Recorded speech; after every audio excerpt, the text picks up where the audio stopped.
انگریز کیا کر کے گیا تھا ہمارے ساتھ؟ یہ کشمیر کا مسئلہ کیوں پیدا ہوا؟ انگریز نے 200 برس یا کہیں 100 برس ہندوستان پر حکومت کی تھی، اور سابق حکمران کے خلاف نفرت ہوتی ہے۔ جب کوئی قوم آزاد ہوتی ہے اپنے سابق حکمرانوں کے خلاف نفرت ہوتی ہے۔ اس نفرت کو روکا کہ ان کی آپس میں نفرت کے لیے کشمیر کی ہڈی ڈال جاؤ، آپس میں لڑتے رہیں، ہمارے سے ہماری طرف دوستی کا ہاتھ وہ بھی بڑھائیں یہ بھی بڑھائیں۔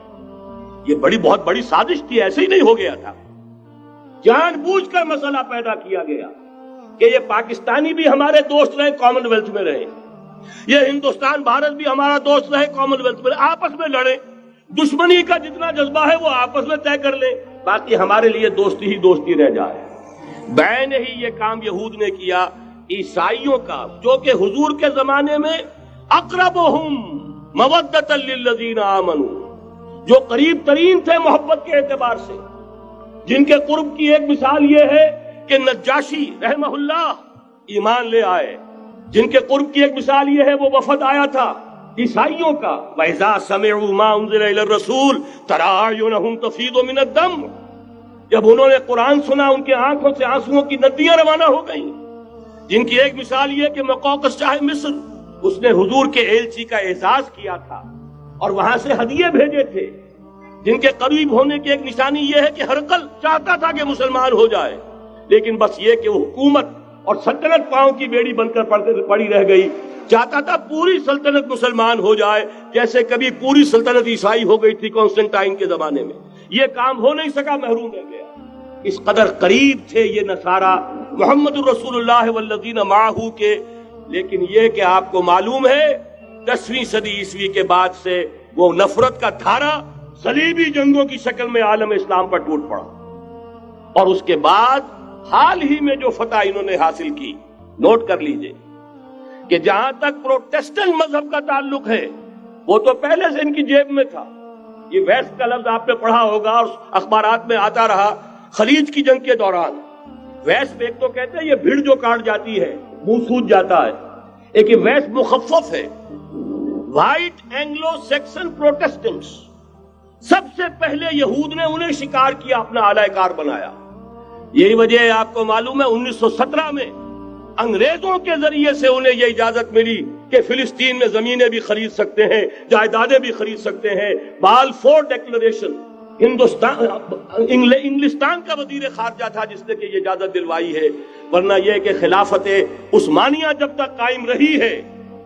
خلیفہ عثمانی ترک خلیفہ نے اجازت نہیں دی، اس لیے کہ حضرت عمر رضی اللہ تعالیٰ عنہ نے، یہ بھی اب تاریخ کی ایک حقیقت بیان کر رہا ہوں جو شاید بہت سے حضرات کے علم میں نہ ہو،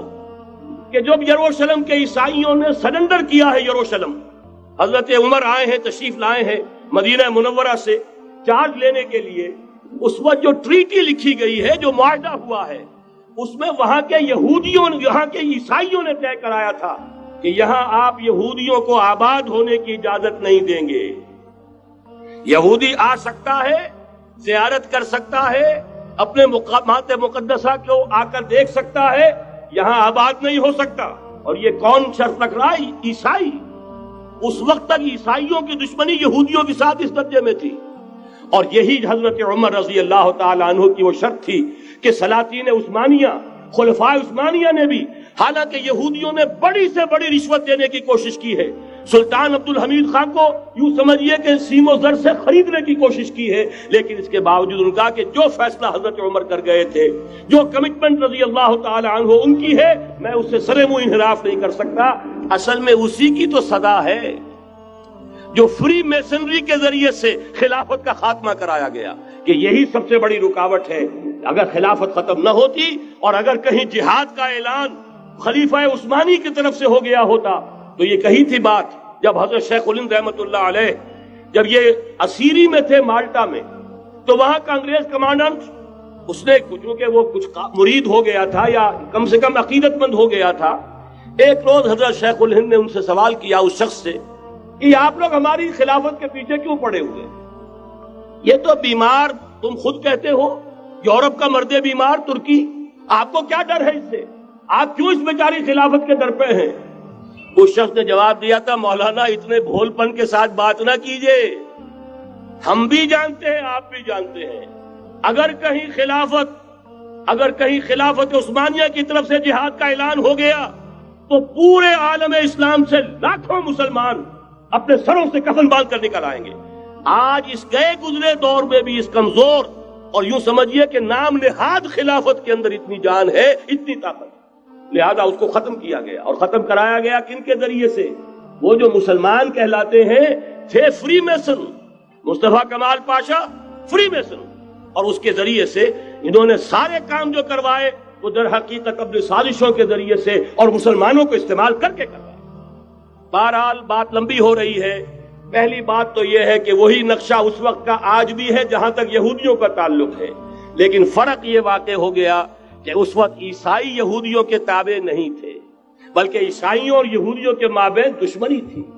آج یہودی عیسائیوں پر مسلط ہو چکا ہے، فرنگ کی رگے جاں پنجے یہود میں ہے، اور آج کے فرنگ کا لیڈر امریکہ ہے۔ امریکہ کا صدر یوں سمجھیے کہ وہ ان یہودیوں کا غلام ہے، مجال نہیں کہ ان کی مرضی سے ادھر سے ادھر ہو جائے۔